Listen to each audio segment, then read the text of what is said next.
Hello, and welcome to another video from the YouTube channel, From Religion to Agnostic. Enoch is a biblical figure prior to Noah's flood and the son of Jared and father of Methuselah. He was of the antediluvian period in the Hebrew Bible. This Enoch is not to be confused with Cain's son Enoch, Genesis 4:17. The text of the book of Genesis says Enoch lived 365 years before he was taken by God. The text reads that Enoch walked with God, and he was no more, for God took him, Genesis 5:21-24, which is interpreted as Enoch's entering heaven alive in some Jewish and Christian traditions. Enoch is the subject of many Jewish and Christian traditions. He was considered the author of the book of Enoch, and also called Enoch the scribe of judgment. The New Testament has 3 references to Enoch from the lineage of Seth: Luke 3:37, Hebrews 11:5, Jude 1:14 and 15. Okay, so before we go on about more info on Enoch, I found an article on a rabbi's explanation of Enoch. The term the Torah actually uses in Genesis 6 is B'nei Elohim. Elohim literally means powerful ones. It is often used in the Torah to refer to God, but it is also used in reference to powerful people or to judges, such as in Exodus 4:16, 7:1, 21:6, and 22:8. Likewise, when referring to God, the term emphasizes his power and justice. Based on this, most of the commentators to the Torah actually understand the verses not to be referring to supernatural beings such as angels, but to the judges and noblemen, the people of power. Their privileged sons would forcibly take whomever they wanted as wives. The daughters of man can be understood to mean the lower classes, see for example Psalms 49:3. Their wicked behavior was thus symptomatic of the ills of the antediluvian world. The very leaders who should have been upholding the law and setting an example for society became part of the problem, exercising their power to take advantage of the weak and the underprivileged. See Bereshit Rabbah 26:8, Targum Onkelos, Targum Yonatan, Rashi First Explanation, Ibn Ezra 1, Radek, Ramban, Arbichayi, Chizkuni. In a similar vein, many of the commentators understand B'nei Elohim as referring to the descendants of Seth, or to the primary descendants of Seth. They were sons of God in that they more godly and spiritual than the descendants of Cain. Compared to Deuteronomy 14:1, you, Israel, are children to the Lord your God. Being more spiritual, at the start, they were also physically superior to the commoners and lived much longer. They thus begot a race of supermen. Thus, the intent of these verses is likewise that the supposedly more religious segment of society stooped to forcibly taking the women of their liking. See Ibn Ezra 2, Ramban, R.S.R. Hirsch. At the same time, there is an opinion in the Midrash that the verses are referring to literal angels who descended from heaven, took mortal wives, and begot a race of giants. Perkei D. Rabbi Eliezer 22, p. 50b, alternate explanation in Rashi and Ramban. See also Talmud Yoma 67b. This raises an important question. Aren't angels merely messengers of God? Can they actually rebel? Does this not seem to lend credence to the Christian notion that Satan is a rebellious angel? There is an important piece in the Midrash which sheds light on this issue, Midrash Agadah at Bereshit Intro, brought in Arts Kral Bereshit I, p. 181, footnote 1. It states that when God decided to blot out man with the flood, 2 angels, Ua and Azazel, emphatically agreed, saying, "What is man that you recall him, the son of man that you think of him?" Psalms 8:5. They in effect stated that there had been no point creating lowly man to begin with. The Midrash continues that God responded to them, paraphrased, "If you lived on earth as they and saw the beauty of their women, you would be no better." To which they responded, "We will descend and not sin." They took the challenge and failed. In fact, the Midrash states that they immediately saw the test was too much for them and begged God to allow them to return to heaven. But he refused, saying that they were already defiled and would now be banished forever. Based on this, we can understand how this episode does not contradict Judaism's understanding of the angels. Angels in heaven are merely messengers of God, there is no possibility of their rebelling against him. However, when they assume physical form they become human and prone to sin. In fact, in this case, they descended to earth specifically in order to become physical and to try their hands at human challenges. As a teacher, Rabbi Yaakov Weinberg OBM, once pointed out, We do likewise occasionally find the sages making reference to angels sinning or misstepping, and it is consistently when they assumed physical form, as they sometimes do, to fulfill missions on earth. See e.g. Rashi to Genesis 19:22 regarding the angels sent to overturn Sodom. Note that angels very rarely do assume physical form, even when fulfilling missions for God on earth. Thus once again, although the more generally accepted understanding of this episode is that it was describing the sins of mankind, there is a midrashic opinion which takes the story more literally. Even so, the only implication is that angels in human form can come to sin, not the angels in heaven. Okay, so that's just one rabbi, and as many of us know, to write them screwballs off as heretical chumps is the best one can do when researching the texts. You know, I just want to state for the record, this thing called cognitive dissonance is a very real thing, and if you listen to your fellow hypocritical Christians, they will divert your attention from wanting to find truth. Just as the rabbis will definitely blow smoke up your ass to get you to believe in the silly, no-hide laws.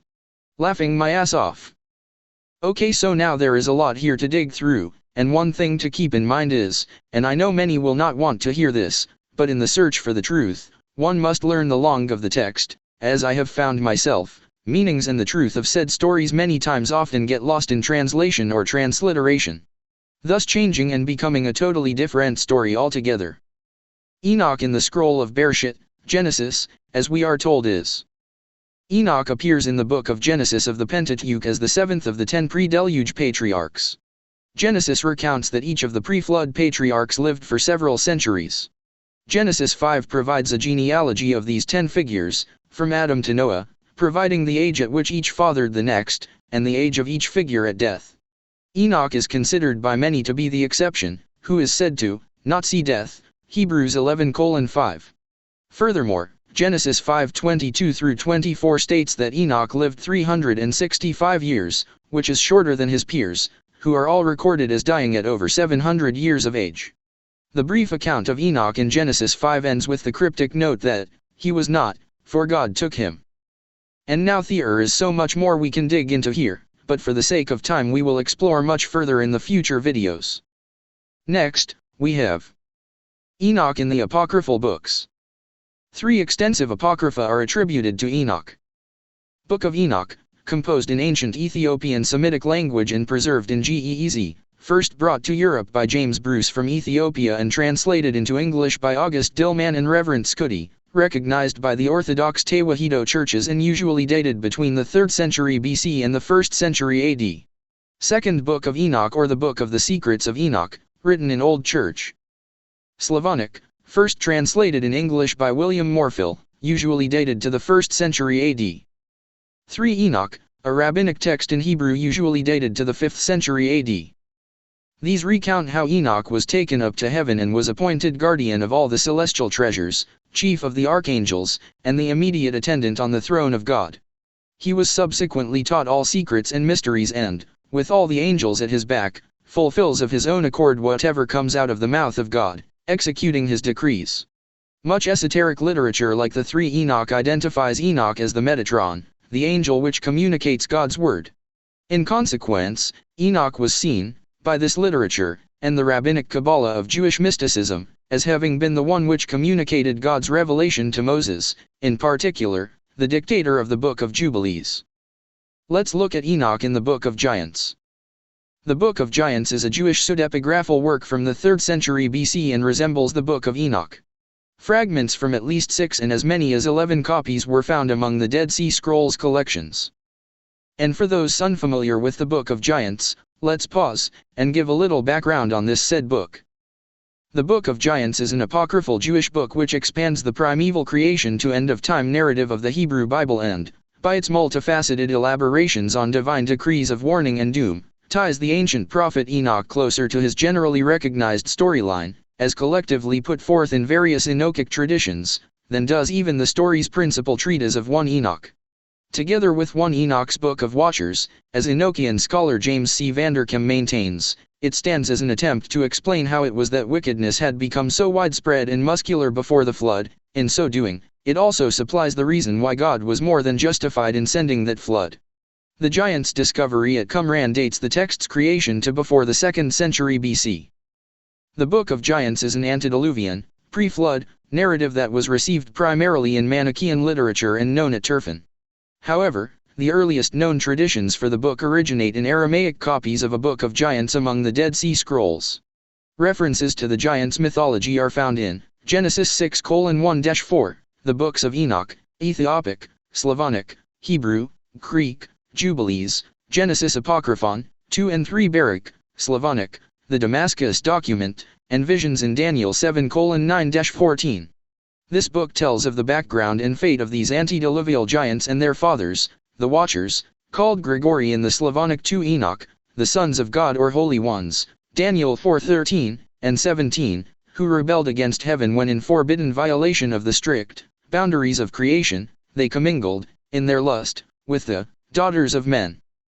Their even more corrupt offspring, the giants, were variously called thereafter Nephilim, Gibborim, or Rephaim, being the earthly half-breed races that fought against God and his righteous followers whose numbers diminished as the world was overwhelmed with corruption and evil. The Manichaean fragments give these wicked ones the general name demons. Greek Enoch calls them bastards. Though the terms for the Watchers and their offspring are often confused in their various translations and iterations, collectively these rebellious races are referred to as the fallen angels in the apocryphal sources, as also in the biblical narratives that reference them. Okay, so we can do more on this book in the future. Let's get back to Enoch. Really, we never left the subject as he is centered around all these LOL. Next we have Enoch in the Septuagint. The 3rd century BC translators who produced the Septuagint in Koine Greek rendered the phrase, God took him, with the Greek verb metatithemi meaning moving from one place to another. Sirach 44:16, from about the same period, states that, Enoch pleased God and was translated into paradise that he may give repentance to the nations. The Greek word used here for paradise, paradisos, was derived from an ancient Persian word meaning, enclosed garden, and was used in the Septuagint to describe the Garden of Eden. Later, however, the term became synonymous for heaven, as is the case here. Enoch in the classical rabbinical literature. In classical rabbinical literature, there are various views of Enoch. One view regarding Enoch that was found in the Targum Pseudo-Jonathan, which thought of Enoch as a pious man, taken to heaven, and receiving the title of Saphir Rabbah, great scribe. After Christendom was completely separated from Judaism, this view became the prevailing rabbinical idea of Enoch's character and exaltation. According to Rashi from Genesis Rabbah 14, Enoch was a righteous man, but he could easily be swayed to return to do evil. Therefore, the Holy One, blessed be he, hastened and took him away and caused him to die before his time. For this reason, Scripture changed the wording in the account of his demise and wrote, and he was no longer in the world to complete his years. Among the minor midrashim, esoteric attributes of Enoch are expanded upon. In the Sefer Hikalo, Rabbi Ishmael is described as having visited the 7th heaven, where he met Enoch, who claims that earth had, in his time, been corrupted by the demons Shammazai and Azazel, and so Enoch was taken to heaven to prove that God was not cruel. Similar traditions are recorded in Sirach. Later elaborations of this interpretation treated Enoch as having been a pious ascetic, who, called to mix with others, preached repentance, and gathered, despite the small number of people on earth, a vast collection of disciples, to the extent that he was proclaimed king.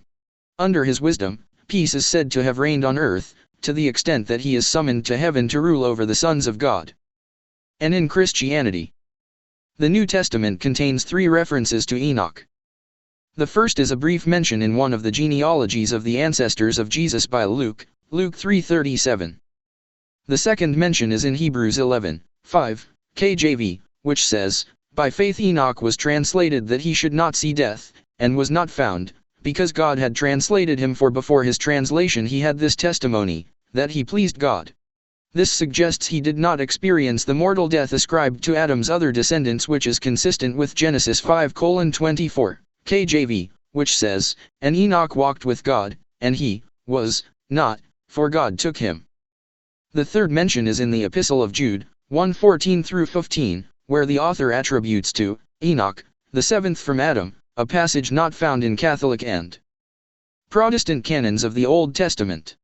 The quotation is believed by most modern scholars to be taken from 1 Enoch 1:9, which exists in Greek, in Ge'ez, as part of the Ethiopian Orthodox canon, and also in Aramaic among the Dead Sea Scrolls. Though the same scholars recognize that 1 Enoch 1:9 itself is a midrash of the words of Moses, he came from the 10,000s of holy ones, from Deuteronomy 33:2. The introductory phrase Enoch, the seventh from Adam, is also found in 1 Enoch 1n. 60:8, though not in the Old Testament. In the New Testament this Enoch prophesies, to ungodly men, that God shall come with his holy ones to judge and convict them, Jude 1:14-15. And lastly we have in Islam. In Islam, Enoch is commonly identified with Idris, as for example by the history of Al-Tabari interpretation and the meadows of gold.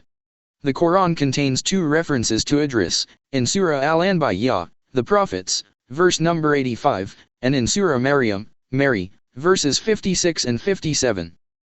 The Prophets, 21:85, and the same blessing was bestowed upon Ismail and Idris and Zulkifl, because they all practiced fortitude. Mary 19:56 and 57, and remember Idris in the book, he was indeed very truthful, a prophet. And we lifted him to a lofty station. Idris is closely linked in Muslim tradition with the origin of writing and other technical arts of civilization, including the study of astronomical phenomena, both of which Enoch is credited with in the Testament of Abraham.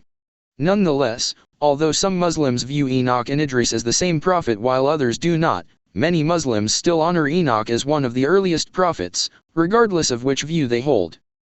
And to leave off, I want to leave an insert from a very interesting PDF I read. P.S. I'll leave links in the description box for those wanting a copy. Very interesting read. The Evolution of the Patriarch Enoch in Jewish Tradition, by Michael T. Miller. At a single paragraph in the Bible, Enoch presents a somewhat etiolated figure among the other patriarchs, and yet, outside the Bible, his presence is enormous and ever-changing. In this article I examine how the reception of Enoch has evolved over the centuries and millennia since his appearance in Genesis. Initially in the form of several small booklets from the 40 HA to the 1st centuries BCE, Enoch is understood as inventor of writing and heavenly traveler, visiting God on his throne and comprehending the astronomical mechanics, but by the time of the medieval Kabbalists he has been transformed into the great angel Metatron, the prototype of all mystics who seek heavenly wisdom, and present at the creation of the universe. In these cases, the theme of the learned seer has developed to meet the expectations of the Jewish communities who were drawn to him, and yet there is a surprising continuity of character even over thousands of years and miles. The Patriarch Enoch, seventh in line from Adam, gets some short shrift in the Hebrew Bible. Through a mere 6 verses, Gen 5:18-24, we learn that he was born, lived 365 years, walked with God and was no more. As simple as that, and he is mentioned now here else in the text. Point 1 However, since roughly the 4th century BCE, Enoch has grown in stature, taking on new roles and qualities as different Jewish communities contemplated his nature and importance. Commentary 1. Enoch has a likely pre-biblical presence as the Mesopotamian king Enmedu-Enki, Erlov 2005, who shares some important features with the pseudepigraphic Enoch, therefore suggesting that the character as we know him had absorbed traditions from outside the Bible even at this early stage, but this is outside the remit of this study, the intention of which is to focus on Enoch and Judaism. 2. We find the precursors of Enoch's roles as diviner, expert in secrets, mediator, scribe, and priest in the Enmedu-Enki traditions, Erlov 2005, 23-39. Next. Some of the emerging themes in Enoch's evolution are developments from the biblical text, but others are new concepts with no obvious Jewish precedent. 2. Having walked with God, Enoch is understood as, on the one hand, exceedingly righteous, while on the other, as a celestial traveler who visited the heavens and talked with angels, God. Having taken him throughout these travels, though, he records his experiences as testimony for human beings, his function as scribe rapidly becomes a defining characteristic, and the books bearing his name are all allegedly written by his own hand. The earliest extant Enoch literature presents the seer as being granted a vision of God in heaven, but by the turn of the era this has become the focal point of his experience, a transformative point from which he cannot return, and we see here the beginning of a metamorphosis which will, by Islamic times, leave him as the archangelic potency Metatron, so powerful as to be confused with God. By this time, Enoch's mystical adventure has become the prototype which the Jewish Merkava mystics attempt to replicate, and in their literature it is Metatron who recounts his own experience as a part of his function as their guide in heaven and who introduces for them the vision of God. By the time of the medieval mystics, nearly 2,000 years after the first booklets, Enoch has become a divine manifestation of God himself. This article will examine the development of Enoch over the centuries, as he transforms from the simple righteous man of the Bible to meet the needs and expectations of different communities which were drawn to him. While some scholars argue that there is something of a linear development to Enoch, three others hold that there have been several streams of tradition which have coalesced and then drifted apart in the Patriarch's history. For my own argument will be that Enoch as we can know him now demonstrates both continuity and change, having developed certain characteristics in response to the outlook and experiences of those communities which saw fit to write about him, while still progressing in something of a linear manner, each stage dependent upon the changes were previous. Accordingly, different communities will have emphasized specific aspects from the various trajectories which were available to them, creating the Patriarch anew at each juncture. However, that there were also different trajectories developing at the same time, even in perhaps the same communities, is undeniable. Commentary. 3. Most recently Erlove 2005, but see the review of literature and further points presented in Koblenz Bach Asifa 2012. The latter conclude with the vision of the Enochic traditions as many branches of a tree with roots likewise that extend in numerous directions. 4. Perhaps most famously, Skolem 1987. 5. At Qumran the astronomical book and the collections of other booklets may represent diverging trajectories, read 2015. It is also plausible to speculate that Enochic texts which underwent interpolation and development within Christian communities then were reabsorbed along with the new developments back into Jewish traditions. This incubation of previously Jewish concepts within Christianity before re-entry into Judaism is not at all unknown, see, example Schaeffer 2012, and it is via this process that the Zohar seems to know of similitudes, Olson 2004, 271. 6. Although it seems more likely that these traditions were unknown at the time the Genesis account was written, the other possibility is that the Enochic booklets represent a direct passage from the original traditions which had, for one reason or another, been edited out of Genesis. 7. The text we now know as 1 Enoch is a compilation of 5 separate compositions joined with some segue passages.